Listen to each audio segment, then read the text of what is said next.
ടോണിടാ, നമ്മൾ നേരത്തെ ഈ കഫേ സ്റ്റാർട്ട് ചെയ്യുമ്പോഴത്തെ കുറേ അബദ്ധങ്ങളും അപകടങ്ങളൊക്കെ പറഞ്ഞോളൂ. അപ്പം അതുപോലെ നമുക്കിപ്പോൾ നമ്മളിപ്പോൾ ഒരു സോഷ്യൽ മീഡിയ ഇപ്പോൾ യങ്സ്റ്റേഴ്സിൻ്റെ ഒരു ട്രെൻഡാണല്ലോ. അപ്പം അങ്ങനെ ഒരു ബിസിനസ് സ്റ്റാർട്ട് ചെയ്യുമ്പോൾ അതിലുണ്ടാകുന്ന പ്രശ്നങ്ങൾ എന്തൊക്കെയായിരിക്കും? അത് ശരിക്കും പറഞ്ഞു കഴിഞ്ഞാൽ ഭയങ്കര തമാശയാണ്. കാരണം ചിലർ കമ്പനി തുടങ്ങുന്നത് ശമ്പളം കൊടുക്കാനാണ്. അങ്ങനെയുണ്ടല്ലേ? അങ്ങനെയുണ്ട്. അതായത് ഇപ്പോഴത്തെ യങ്സ്റ്റേഴ്സിന് മൊത്തത്തിൽ ബിസിനസ് തുടങ്ങുമ്പോഴുള്ള ഒരു ട്രെൻഡ് എന്താ വെച്ചാൽ കുറേ സ്റ്റാഫ് വേണം. എങ്ങനെ വലിയൊരു ഓഫീസ് വേണം, കുറേ സ്റ്റാഫ് വേണം, കുറേ ഇൻറ്റീരിയർ ചെയ്യണം. ഇങ്ങനെ മൊത്തത്തിൽ ഇങ്ങനെ നമ്മൾ തുടങ്ങുമ്പോഴേക്കും നമ്മൾ കളറാവണമെന്ന് പറയില്ലേ, ഇങ്ങനത്തെ രീതിയിലാണ് ഒരു കാര്യങ്ങൾ ചെയ്യാം. ഒരു കാരണവശാലും ഇരുന്നിട്ട് കാല് നീട്ടാന്ന് പറയുന്ന ആ ഒരു ക്ഷമ അവർക്കില്ല. അതിനു വേണ്ടി ഇവർ കുറേ കാശ് കടം മേടിക്കും, കുറേ കാശ് ലോൺ എടുക്കും. അതെ. പിന്നെ ബാക്കി ഇവർക്ക് കിട്ടാണ്ട് വരുന്ന കാശില്ലേ, ഇത് നാട്ടുകാരുടെ മക്കട്ടൊക്കെ കയറുക. ശരി. ഇപ്പൊ ഇവരെന്ത് ചെയ്യുന്നു വെച്ച് കഴിഞ്ഞാൽ ഏതെങ്കിലും ഒരു ക്ലയന്റിന്റെ അടുത്ത് ചെല്ലും. എന്നിട്ട് ഇവർ പറയുന്നത് നിങ്ങൾക്ക് കുറേ വാഗ്ദാനങ്ങൾ കൊടുക്കും. നിങ്ങൾക്ക് ഞങ്ങൾ സോഷ്യൽ മീഡിയ പോസ്റ്റ് ചെയ്ത് തരാം, നിങ്ങൾക്ക് ഞങ്ങൾ എന്ത് ചെയ്യാം, മറ്റേ ഇത്ര റീച്ച് ഉണ്ടാക്കി തരാം, ഞങ്ങളുടെ പോസ്റ്റേഴ്സ് ഇങ്ങനെ ചെയ്തു തരാം, അങ്ങനെ ചെയ്തു തരാം, അങ്ങനെ കുറേ വാഗ്ദാനങ്ങൾ കൊടുക്കും. വാഗ്ദാനങ്ങൾ കൊടുക്കാൻ ആരെ കൊണ്ടും പറ്റും. എന്നിട്ട് അവസാനം ഇവരെന്ത് ചെയ്യും, വന്നിട്ട് പറയും ഒരു 40,000 രൂപ 50,000 രൂപ മാസം റീടൈൻ ഫ്രീ എന്ന് പറഞ്ഞിട്ട് ഇവർ പറയും. ഒരു ശരിക്കും പറഞ്ഞു കഴിഞ്ഞാൽ ഒരു ഓട്ടയെ ബക്കറ്റിൻ്റെ ഉള്ളിലേക്കാണ് വെള്ളം ഒഴിക്കണേ. ഇത് ഇവർക്ക് അറിയില്ല. ഈ പൈസ നിങ്ങൾ മേടിച്ചു കൊണ്ടു കഴിഞ്ഞിട്ടുണ്ടെങ്കിൽ ആ മാസം സാലറി കൊടുക്കാനുള്ള കാശായി. ഇത്രയും ചിന്തിക്കണല്ലോ. ആ കാശ് മേടിച്ചു, സാലറി കൊടുത്തു, സ്റ്റാഫ് ഹാപ്പിയായി. പിന്നെ ഇവൻ അടുത്ത ക്ലയന്റിന്റെ അടുത്തേക്ക് പോവാണ് വീണ്ടും പിടിക്കാനായിട്ട്. കാരണം ഇപ്പൊ സാലറി കൊടുക്കാനുള്ള കാശായിട്ടില്ല, ഇനി ഇവന്റെ ലാഭമാണ് ഇവന്ന് നോക്കണം. അല്ലാണ്ട് നമ്മൾ വാക്ക് കൊടുത്ത ക്ലയന്റ് എന്ത് സംഭവിക്കണു അവർക്ക് അത് കൃത്യമായിട്ട് കൊടുക്കാൻ പറ്റുമെന്നൊന്നും ഇവൻ ചിന്തിക്കുന്നില്ല. അവന്റെ ഡെലിവറബിൾസിനെ പറ്റിയിട്ട് കുറെ പേര് ചിന്തിക്കില്ല. എന്നിട്ട് എന്ത് ചെയ്യുക, അടുത്ത ആളുടെ പിന്നാലെ പോകും. കാശുണ്ടാക്കലാണ്. നമ്മൾ ഏറ്റെടുത്ത വർക്ക് എന്ത് ചെയ്യാൻ പറ്റും എന്നുള്ളതിനെ പറ്റി അവർ ചിന്തിക്കണ്ടേ? അതില്ല. എന്നിട്ട് ഇവർ എന്ത് ചെയ്യുന്നു വെച്ച് കഴിഞ്ഞിട്ടുണ്ടെങ്കിൽ അടുത്ത ക്ലയന്റിന്റെ അടുത്തേക്ക് പോകും. ഇവിടെ കുറെ സാധനങ്ങൾ ഉണ്ടാക്കും, കുറെ എന്തെങ്കിലും പോസ്റ്റേഴ്സ് സാധനങ്ങളൊക്കെ ഉണ്ടാക്കും. ഇതെടുത്ത് ക്ലയന്റിന് അയച്ചു കൊടുക്കും. ക്ലയന്റിന് ചിലപ്പോൾ ഇത് 2-3 മാസം കൊണ്ട് ഓടിച്ചു കഴിയുമ്പോൾ ക്ലയന്റിന് ഇത് പന്തിയല്ലാന്ന് തോന്നുമ്പോൾ അവരെന്ത് ചെയ്യും, അതൊക്കെ പറയും അതെ ഇനി ഞങ്ങൾ കുറച്ച് കാലത്തേക്ക് ചെയ്യണില്ല കേട്ടാ, നിർത്തിക്കോ എന്ന് പറയും. അപ്പൊ എന്തായി, ഒരു ക്ലയന്റിനെ കൊണ്ടുവന്ന് അടച്ച ഓട്ട വീണ്ടും ഒരു ഓട്ടയായി മാറി. അപ്പൊ അടുത്ത ക്ലയന്റിനെ പിടിക്കാൻ പോകും.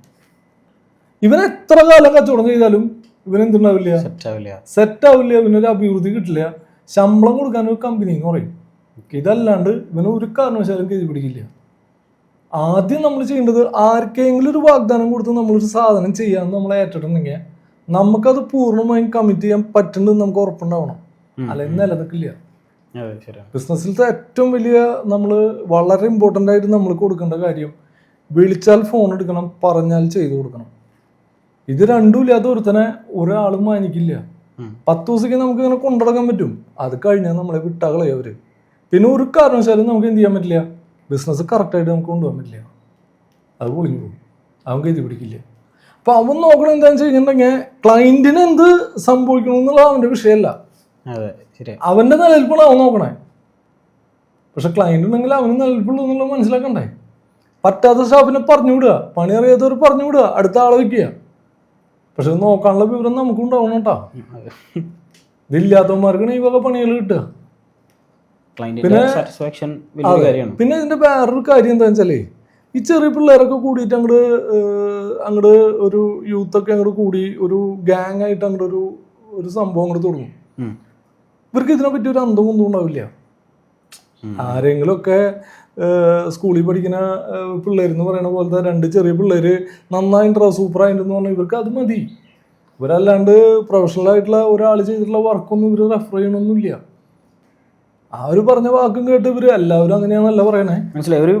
ഒരു വിഭാഗം ഇവരതും കേട്ടങ്ങോട്ട് എന്ത് ചെയ്യും, ഞാൻ ഒരു സംഭവം അങ്ങോട്ട് വിചാരിച്ചിട്ട് അങ്ങനെ ചെയ്യും. എന്തെങ്കിലുമൊക്കെ 4 വർക്ക് ചെയ്യുമ്പോൾ ആരെങ്കിലുമൊക്കെ അടിപൊളിയുണ്ടെന്ന് പറയും. പക്ഷെ ഇത് ക്ലയന്റിന് ഹാപ്പി ആവണ്ടേ. അങ്ങനെ പ്രസ്ഥാനം അങ്ങോട്ട് കുറച്ച് നാൾ നടത്തി കഴിയുമ്പോൾ കൂട്ടി കിട്ടും. അപ്പൊ അതിനിടയിൽ ഇവന് ഭയങ്കര ഒരു മോട്ടിവേഷൻ കിട്ടും. നീ ഒരു സംഭവടാ, നീ അങ്ങനെയാടാ ഇങ്ങനെയാടാ, നീ ആരാ, നീ തുടങ്ങുമ്പോഴേക്കും കമ്പനി തുടങ്ങി, നീ അടിപൊളിയായി, നീ ഇത് വലുതായി വരുന്നു, അവൻ്റെ വളർച്ച കണ്ട. അപ്പോൾ നമ്മുടെ അയൽക്കത്തുള്ള പിള്ളേരോടൊക്കെ പറയുന്നു കാരണന്മാര്, ഇതേ അവനെ കണ്ടാ നീ അവൻ വലുതായി വരണ കണ്ടാന്നൊക്കെ ചോദിക്കും. 10 ദിവസം കഴിയുമ്പോൾ കാറ്റ് കഴിഞ്ഞോ കണ്ടുപിടിക്കുക അങ്ങനത്തെ സ്കീം. 10 ദിവസം കഴിയുമ്പോൾ എന്നിട്ടാ ഒട്ടും കഴിഞ്ഞു. ബലൂണിന്റെ കാറ്റ് പോയാണ് അദ്ദേഹം എടുക്കണം. കൂടെ നിന്ന് സ്റ്റാഫിന് വല്ല കുഴപ്പമുണ്ടാ? അവരിട്ടിട്ട് അടുത്ത സ്ഥലത്തേക്ക് തന്നെ ഇട്ട് പോവും അവര്. പറഞ്ഞ പോയിന്റ് മനസ്സിലായോ?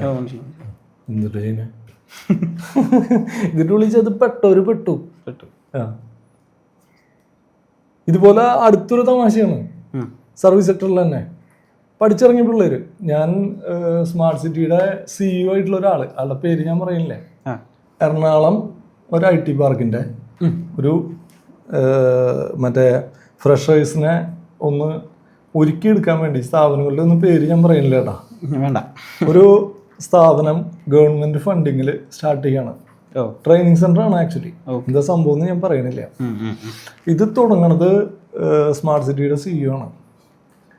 ഇയാളായിട്ടുള്ള ബന്ധത്തിന്റെ പേരിൽ ഞാൻ ഇയാളോട് ചോദിക്കണം, സുഹൃത്തെ ഇതൊക്കെ ഈ പിള്ളേർ ഇതൊക്കെ മുട്ടിക്കോടാ, ഇതൊക്കെ അവരെ കൊണ്ട് എന്തെങ്കിലും ചെയ്യാൻ പറ്റുമോ?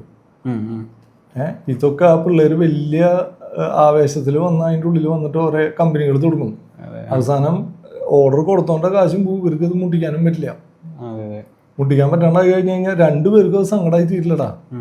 ഇതൊക്കെ വല്ലാത്ത ആവേശം കൊടുക്കലായി പോവില്ലേ, ഇതൊക്കെ വല്ലതും നടക്കുമോ എന്ന് ചോദിച്ചു.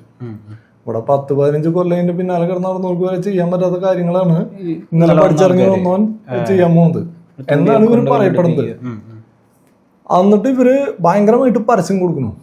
ഇവിടുന്ന് നമ്മുടെ കളമശ്ശേരി ട്രെയിനിങ് സെന്ററിൽ നിന്നുള്ളൊരു US പോയി അവര് മറ്റേ അവിടുത്തെ ഫ്ലോറിൽ പോയി ഗൂഗിള് കണ്ടു, മറ്റത് കണ്ടു, മറിച്ചത് കണ്ടു എന്നൊക്കെ പറഞ്ഞു മനോരമയിലും മാതൃഭൂമിയിലൊക്കെ പറ പരസ്യം. അപ്പൊ കൂടുതൽ പഠിച്ചിറങ്ങിയ പിള്ളേർ മുഴുവൻ അങ്ങോട്ട് ചെന്ന് എല്ലാവരും സംരംഭകർ, എല്ലാവരും ഓരോ കമ്പനി കൊടുക്കും, ട്രെയിനിങ് കൊടുക്കുന്നു, കമ്പനി കൊടുക്കുന്നു. ഇത് തന്നെ ഒരു ട്രെൻഡായിരുന്നു ഒരു കാലഘട്ടത്തിൽ, ഒരു 15 കൊല്ലം മുമ്പ് നമ്മുടെ സ്മാർട്ട് സിറ്റി ഒക്കെ വന്ന സമയത്ത്. അപ്പൊ ഞാൻ ചോദിച്ചു, ഇതൊക്കെ വല്ലതും നേരിയ പോസ്റ്റാ, ഇതൊക്കെ നടക്കുന്ന കാര്യമാണെന്ന് ചോദിച്ചു. അപ്പൊ അവൻ പറയണേ, നിനക്ക് നല്ല എംപ്ലോയീസിനെ വേണം, അപ്പൊ ഇങ്ങനെയൊക്കെ പറ്റുള്ളൂ. അതെന്താന്ന് ചോദിച്ചു. ഈ തിയറി ഇത് ഞാൻ കേൾക്കാത്തൊരു തിയറി ഉള്ള നീ ഒന്ന് പറഞ്ഞായിരുന്നു. അപ്പം പറയണേ, അവൻ ആരെങ്കിലൊക്കെ വിളിച്ചിട്ട് ഓർഡർ എടുക്കും, ഓർഡർ എടുത്ത് അവർ കമ്പനി കൊടുക്കും. അപ്പൊ അവന്റെ പഠിച്ച സുഹൃത്തുക്കളൊക്കെ കൂടി നീ ഒരു സംഭവമാണെന്ന് പറയും.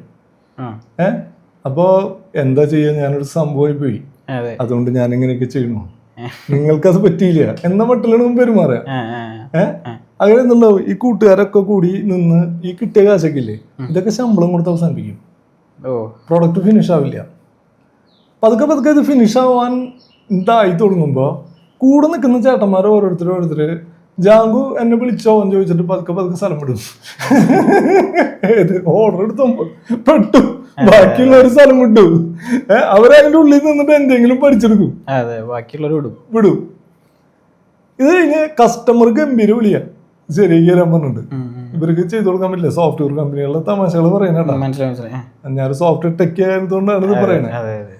ഇത് കഴിഞ്ഞ് എന്ത് ചെയ്യും, ഇവരിത് ഇങ്ങനെ ഓരോന്ന് കൊടുത്ത് മുഴുവൻ കംപ്ലൈന്റ് ഒക്കെ ആയി, കസ്റ്റമർ വിളിച്ച് ചീത്ത വിളിക്കല് കാര്യങ്ങളൊക്കെ ആയി കഴിഞ്ഞ് കഴിയുമ്പോ ലാസ്റ്റ് ഈ അവസാനത്തെ ഓർഡർ എടുത്ത ആളില്ലേ, അവര് വാഗ്ദാനം അവർക്ക് കൊടുക്കും, ഞാൻ നിങ്ങൾക്ക് ശരിയാക്കി തരാം, അവനെ സിമ്മൂരി കളയും, അവിടെ തമ്മിൽ ജോലിക്ക് പോകും.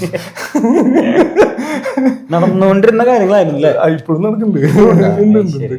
അപ്പൊ ഇതിനൊരു ഗുണം. അപ്പൊ ഞാൻ ചോദിച്ചു, ഇതെന്തുവാണ് ഇത് ആൾക്കാരെ പെരുവഴിയാക്കണ തീരെയുള്ളതെന്ന് പറഞ്ഞപ്പോ പറയണേ, അത്രയും പിള്ളേർക്ക് ഇത് നടത്തി കൊണ്ടുപോകാനുള്ള കഷ്ടപ്പാട് മനസ്സിലായി. നാളെ മേലൊക്കെ അടുത്ത സ്ഥലത്ത് ചെല്ലുമ്പോ അവര് മര്യാദക്ക് പണിയെടുത്ത് കൊടുക്കുന്നു. ഞാൻ ഭയങ്കര തീരെയുണ്ടെന്ന് തോന്നുന്നു. അതെ, ഇങ്ങനെ ക്ലാസ് കൊടുക്കാൻ പറ്റുന്നുള്ളത് ഞാൻ ആദ്യത്തെ ഒരു അറിവാ. നീ തല കാറ്റ് വിളിക്കണ്ടാ, ഭയങ്കര അറിവ്. ധാരെങ്കിലും അറിഞ്ഞാൽ നിന്നെ പഞ്ഞിക്കിടും, നല്ല ഇടി കിട്ടും നിനക്ക്. നന്നായിട്ടെന്ന് പറഞ്ഞു, വളരെ മനോഹരം, ബ്യൂട്ടിഫുൾ ഐഡിയ, വണ്ടർഫുൾ, ഫാന്റാസ്റ്റിക്. ഭയങ്കര സീരിയസ് ആയിട്ട് തുടങ്ങിയ അതോ ബാക്കിയുള്ളൊരു തമാശയായിട്ട് കണക്കൂട്ടിയാണ്. നന്നായില്ലേ ഈ പ്രസ്ഥാനം? ഇപ്പൊ ഏതാണ്ടൊക്കെ ആൾക്കാർക്കൊക്കെ മനസ്സിലായി. ഇപ്പൊ ഏതാണ്ട് അവസാനിച്ച മട്ട അതിന്റെ കേട്ടാ ഞാനീ പറഞ്ഞ ട്രെയിനിങ് സെന്റർ. എന്റെ പേര് ഞാൻ പറയില്ലേ, എറണാകുളത്തുണ്ടായ തമാശകൾ അതൊക്കെ. എന്തായാലും ഒരു കാര്യമുണ്ട്, ഇവൻ പറഞ്ഞത് വളരെ കറക്റ്റാണ്. അവിടെ നിന്ന് ഇറങ്ങിയ പിള്ളേർക്ക് നല്ല വിവരമുണ്ട്. കാരണം അവരൊരു അടി കിട്ടി പഠിച്ചു. ഇനി അവർ മര്യാദയ്ക്ക് പോയിക്കളാം. അപ്പൊ അടുത്ത കമ്പനിയിൽ അവർക്ക് ചെല്ലുമ്പോ അവർക്ക് കൃത്യമായിട്ട് മനസ്സിലായി എങ്ങനെ കാര്യങ്ങൾ ചെയ്യേണ്ടത്. കാരണം അവരൊരു കഷ്ടപ്പാട് കഴിഞ്ഞിട്ട് വരികയാണ്. അതെ. അവർക്ക് അപ്പൊ അവരുടെ ഓണർമാരെ കാണുമ്പോൾ നോക്കുമ്പോ ഉണ്ടല്ലോ ഭയങ്കര ബഹുമാനാ. എന്താ കാരണം വെച്ചാൽ ഇത്രയും കഷ്ടപ്പാട് കഴിച്ചിട്ട് എനിക്കൊന്നും ചെയ്യാൻ പറ്റില്ല, അവരിതൊക്കെ ചെയ്യണ്ടല്ലോ. പറഞ്ഞത് മനസ്സിലായോ? ബഹുമാനിച്ചേ പറ്റൂ. ബഹുമാനിച്ചേ പറ്റൂ. ഭയങ്കര ബഹുമാനം തോന്നും. എനിക്കും പഴയ കാലത്ത് തോന്നിയിട്ടുണ്ട് കേട്ടാ. നമ്മള് ഒരു കാലത്ത് ബിൽ ഗേറ്റ്സിനൊക്കെ പുച്ഛായിരുന്നു. പിന്നത്തെ ആളുകള് നമുക്ക് ഭയങ്കര ഒരു ബഹുമാനായി. ഇത് കാരണം പുള്ളി ചെയ്ത കാര്യങ്ങൾ കണ്ടപ്പോ ലോകം തന്നെ മാറ്റി മറിച്ചില്ലേ. നമ്മളൊന്നും ആയില്ല. പുള്ളിനെയൊക്കെ കണ്ടപ്പോ ഭയങ്കര റെസ്പെക്ട് തോന്നിയത് അപ്പഴാ. വിവരമില്ലാത്ത കാലത്ത് പുച്ഛം തോന്നും. വിവരം വെച്ചപ്പോ നമുക്ക് എന്തായി, ഭയങ്കര ബഹുമാനം തോന്നി. എളുപ്പല്ല. ഇത് മനസ്സിലാക്കാൻ കുറച്ച് സമയം എടുക്കുന്നുള്ളൂ. അതിന് കുറച്ച് ഫണ്ട് നമ്മൾ ഇറക്കേണ്ടി വരും. അപ്പൊ തന്നെ വിവരം വരും. അത്രേ ഉള്ളൂ. അപ്പൊ നമുക്ക് മനസ്സിലായ വിവരത്തിനും ഫണ്ട് ഇറക്കണം.